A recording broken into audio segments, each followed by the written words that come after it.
एक लड़की जोर जोर से चिल्ला रही थी, पर उसने ध्यान नहीं दिया कि पीछे से एक विशाल समुद्री जीव उसकी ओर झपट लेता है। कहानी की शुरुआत एक छुट्टियों वाली ट्रिप से होती है। सारा और उसकी सहेली एक स्थानीय लड़के के साथ तट से काफी दूर एक शांत लैगून यानी समुद्री झील के पास पहुंचते हैं। इस झील के चारों तरफ मूंगा चट्टानें और रेतीले किनारे हैं, जिससे ये पूरी तरह से बंद है। ये जगह तैरने के शौकीनों के लिए किसी जन्नत से कम नहीं थी। सारा और उसके दोस्त मजे कर रहे थे, पर उन्हें नहीं पता था कि मुसीबत आने वाली है।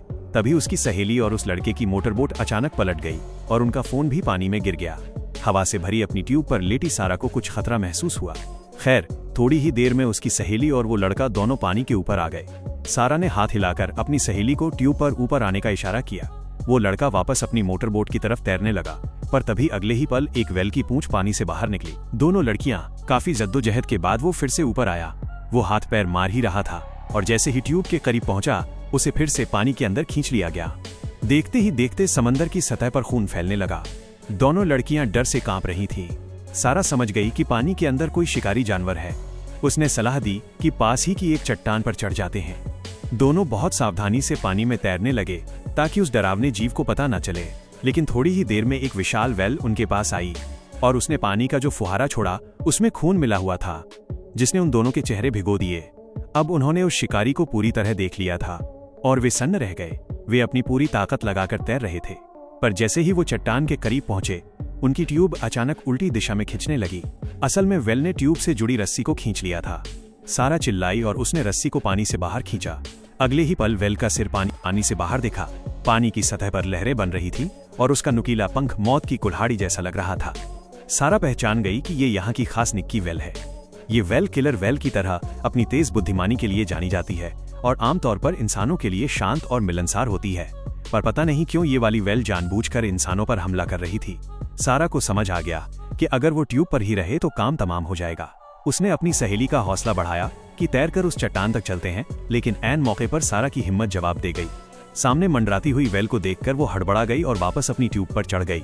उसकी सहेली को लगा कि अब पीछे हटने का कोई रास्ता नहीं है। उसने पानी में जोर जोर से हाथ मारे और वेल के पहुंचने से पहले ही चट्टान पर चढ़ गई। उसकी सहेली वहीं बैठकर जोर जोर से सांसें लेने लगी। उसमें इतनी भी हिम्मत नहीं बची थी कि सारा को उसके साथ न आने के लिए डांटे। सारा ने माफी मांगी और अपना बैग उसकी तरफ फेंक दिया। उसे भी किसी न किसी तरह उस चट्टान पर पहुंचना था। तभी पानी में वेल ने फिर से रस्सी खींचना शुरू कर दिया। सारा ने ज्यादा नहीं सोचा और पूरी ताकत लगाकर पानी में छलांग लगा दी। अब दूरी कम थी और उसकी सहेली ने भी हाथ बढ़ाकर उसकी मदद की। सारा के पैर में समुद्री शंख की वजह से चोट लग गई थी, पर वो डर के मारे दर्द सहते हुए चट्टान पर चढ़ गई। हालांकि दोनों को काफी चोटें आई थी, पर उस ट्यूब पर बहते रहने से तो ये बेहतर ही था। जख्मों पर पट्टी बांधने के बाद वे अंदाजा लगाने लगे कि वेल ने उन पर हमला क्यों किया। वैसे तो आज तक ऐसी कोई रिपोर्ट नहीं आई थी कि किसी जंगली वेल ने इंसानों पर हमला किया हो। सारा ने सोचा कि शायद ये किसी वेल म्यूजियम या पार्क से भागकर आई है। वो और उसकी सहेली यहाँ छुट्टियां मनाने इसलिए आए थे क्योंकि खूबसूरत नज़ारों के अलावा यहाँ एक मशहूर वेल पार्क भी था। वहाँ की निक्की नाम की वेल सालों पहले एक बहुत बड़ी स्टार बन चुकी थी। सारा यहाँ असल में उसी की झलक देखने आई थी, पर उसे नहीं पता था कि उस पार्क को बिना बताए बंद कर दिया गया है। सच तो ये था कि जब से उस वेल के 2 बच्चों को कहीं दूर भेजा गया था, तब से उसका स्वभाव बहुत हिंसक हो गया था। एक दिन उसने अपने ट्रेनर पर हमला कर दिया, जिसके बाद पार्क के मालिक ने चुपके से उसे समंदर में छोड़ दिया। चट्टान पर फंसी सारा ने अब अंदाजा लगा लिया था कि शायद ये वेल इस झील को अपना टैंक समझ रही है और यहाँ आने वाले किसी भी इंसान को अपना शिकार बना लेगी। सारा ने खुद को शांत करने की कोशिश की, पर उसके मन में एक गहरा डर बैठ गया।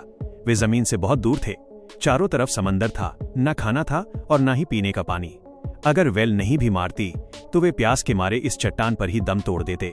सारा ने अपने बैग की तलाशी ली तो उसमें सिर्फ एक चिंगम और एक लकड़ी का डिब्बा मिला।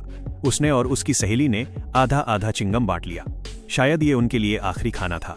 उसकी सहेली ने एक उपाय सुझाया कि प्लास्टिक की थैली से भाप के जरिए पानी जमा करते हैं, पर इसके लिए रात को तापमान गिरने और फिर धूप निकलने का इंतजार करना था। दोपहर का वक्त काटना बहुत मुश्किल था। तेज धूप और गर्मी की वजह से उनका शरीर सूखने लगा। जब वे लगभग बेहोश होने ही वाले थे, तभी दूर से अचानक किसी इंजन के चलने की आवाज आई। दोनों तुरंत खड़े होकर चिल्लाने लगे, पर बदकिस्मती से वो मछली पकड़ने वाली नाव बहुत दूर थी और उनकी आवाज वहां तक नहीं पहुंच पा रही थी। दोनों फिर से गहरी निराशा में डूब गए। उसकी सहेली ने वेल को कोसते हुए कहा कि उसने सबको फंसा दिया है, पर सारा ने बेबसी से सिर हिलाया और कहा कि इंसानों ने उसे पूरे 20 साल कैद में रखा था। उसके सामने ये बदला तो कुछ भी नहीं है। तभी सारा की नजर अचानक पानी में तैरती हुई एक चीज पर पड़ी। वो उस लड़के का कटा हुआ हाथ था। उनके चेहरों पर खुशी की एक उम्मीद आई, क्योंकि उस हाथ में अभी भी एक टॉर्च फंसी हुई थी। इससे वे रात को रोशनी के जरिए मदद का इशारा भेज सकते थे। लेकिन यहाँ से किनारा बहुत दूर था और आसपास कोई जहाज भी नहीं गुजर रहा था। पूरी रात की कोशिश बेकार गई और जब अगली सुबह वे जागे तो वे पूरी तरह थक चुके थे। अच्छी बात यह थी कि प्लास्टिक की थैली में थोड़ा सा पानी जमा हो गया था। उन्होंने तुरंत उसे पी लिया। हालांकि वो पानी बहुत कम था, पर कम से कम उनकी थोड़ी प्यास तो बुझी। एक दिन और रात की इस मुसीबत के बाद अब उन्हें मदद की कोई उम्मीद नहीं थी। सारा ने फैसला किया कि वो समंदर के नीचे जाकर कुछ ढूंढेगी। सारा की सहेली चट्टान पर बैठी सावधानी से चारों तरफ देख रही थी। समंदर की लहरें एकदम शांत थीं, पर उसे अंदाजा नहीं था कि वेल पानी के नीचे से उनकी तरफ आ चुकी है। सारा डर के मारे बुरी तरह कांपने लगी। उसने जल्दी से पास पड़ा एक समुद्री शंख उठाया और उछलकर चट्टान पर चढ़ गई। अगर हिसाब लगाए तो उन्हें भूखे प्यासे लगभग 30 घंटों से ज्यादा का वक्त हो गया था। ये शंख अब उनकी आखिरी उम्मीद था, लेकिन इसका ऊपरी हिस्सा इतना सख्त था कि इसे आसानी से खोल पाना मुमकिन नहीं था। सारा ने अपने बैग से वो लकड़ी का डिब्बा निकाला और पुरानी यादों में खो गई। 1 साल पहले जब वो और उसका बॉयफ्रेंड अपनी दुकान पर थे, तभी वहां कुछ लुटेरे आ धमके। घबराहट में सारा ने अपने पास मौजूद सारा पैसा निकालकर दे दिया, पर वो लुटेरा सारा के गले की चैन भी छीनना चाहता था। ये बात उसके बॉयफ्रेंड को बर्दाश्त नहीं हुई, क्योंकि वो चैन उसने सारा को प्यार की निशानी के तौर पर दी थी। काफी हाथापाई हुई और लुटेरे को एक गोली लग गई, जिसके बाद वो दुकान से भाग निकला। बॉयफ्रेंड उसके पीछे भागा और जमीन पर गिरी वो चैन उठा ली। सारा बहुत भावुक हो गई थी, पर उसे क्या पता था कि अगले ही पल उसका बॉयफ्रेंड हमेशा के लिए उसे छोड़ जाएगा। अपने बॉयफ्रेंड की याद में सारा उसकी अस्थियों वाला ये डिब्बा हमेशा अपने साथ रखती थी, पर अब हालात इतने खराब थे कि उसे मजबूरी में ये कदम उठाना पड़ा। उसने उस डिब्बे को औजार की तरह इस्तेमाल किया और उस सख्त शंख को तोड़ दिया। दोनों ने भूखों की तरह वो मांस खाया, जैसे वो दुनिया का सबसे स्वादिष्ट खाना हो, पर इस चक्कर में वो डिब्बा टूट गया था। सारा बहुत दुखी मन से अपने बॉयफ्रेंड की अस्थियों को देखती रही और आखिर में उसे समंदर में बहा दिया। शायद अब उसे आखिरी विदाई देने का वक्त आ गया था। सारा को इतना उदास देखकर उसकी सहेली से और रहा नहीं गया और उसने अपने दिल का सबसे बड़ा राज खोल दिया। असल में उस लुटेरे को उसकी सहेली ने भेजा था। दोनों ने तय किया था कि लूट के बाद वे पैसे आपस में बांट लेंगे। सहेली को अंदाजा नहीं था कि उस रात सारा अचानक अपनी शिफ्ट बदलकर दुकान पर पहुंच जाएगी। अगर सहेली ने लालच न किया होता तो सारा का बॉयफ्रेंड आज जिंदा होता। ये सब सुनकर सारा का खुद पर काबू नहीं रहा। उसे यकीन नहीं हो रहा था कि उसकी सबसे पक्की सहेली ने चंद पैसों के लिए उसके प्यार को छीन लिया। सारा ने गुस्से में कहा कि उसकी सहेली को यहाँ जिंदा रहने का कोई हक नहीं है। उसे तो उम्र भर पछतावे की आग में जलना चाहिए। ये बात सहेली के दिल को लग गई। यहाँ बैठकर मौत का इंतजार करने से अच्छा उसे लगा कि वो समंदर में कूदकर किनारे तक पहुंचने की कोशिश करे। गुनाहों का प्रायश्चित समझेगी। जब तक सारा कुछ समझ पाती और उसे रोकती, सहेली पानी में कूद चुकी थी। दोनों को अच्छी तरह पता था कि वो खूंखार वेल वही आसपास घात लगाए बैठी है।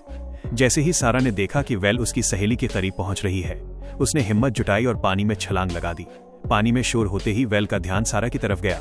सारा अपनी जान बचाकर दूसरी चट्टान पर चढ़ गई। वहीं दूसरी तरफ उसे ऊपर से एक जहाज के इंजन की आवाज सुनाई दी।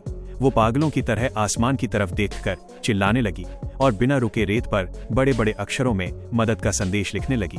पर अफसोस, वो जहाज फिर से दूर चला गया। वो सहेली अभी भी चिल्ला रही थी, पर उसने ध्यान नहीं दिया कि वेल बारिश की बूंदें गिरने लगी। आखिरकार उसे पीने के लिए थोड़ा पानी मिल गया। पास एक जख्म का निशान था जो साफ दिख रहा था। ये यकीनन इंसानों के जुल्म का सबूत था। ये सोचकर सारा ने भी आर पार की लड़ाई का मन बना लिया। उसने पानी में डुबकी लगाई और तैरते हुए उस रेतीले किनारे तक पहुंच गई।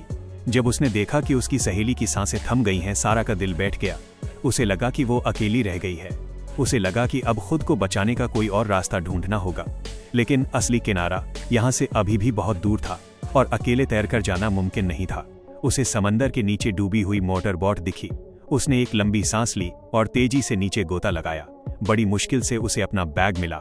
उसने तुरंत फोन निकाला और इमरजेंसी नंबर मिलाया, पर फोन में पानी घुसने की वजह से वो चालू ही नहीं हुआ।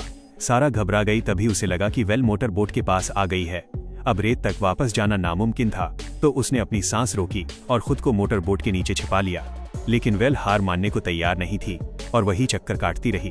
तभी सारा ने हिम्मत दिखाई और पास पड़ी एक नुकीली चीज उठा ली। जैसे ही वेल करीब आई, उसने पूरी ताकत से उस पर वार किया। जब सारा दोबारा पानी के ऊपर आई तो उसने पास पड़ी एक लाइफ जैकेट उठाई और ना जाने कितनी देर तक पानी में बहती रही। आखिरकार किसी की नजर उसकी सहेली के लिखे मदद के संदेश पर पड़ी। खुशकिस्मती से सारा को बचा लिया गया।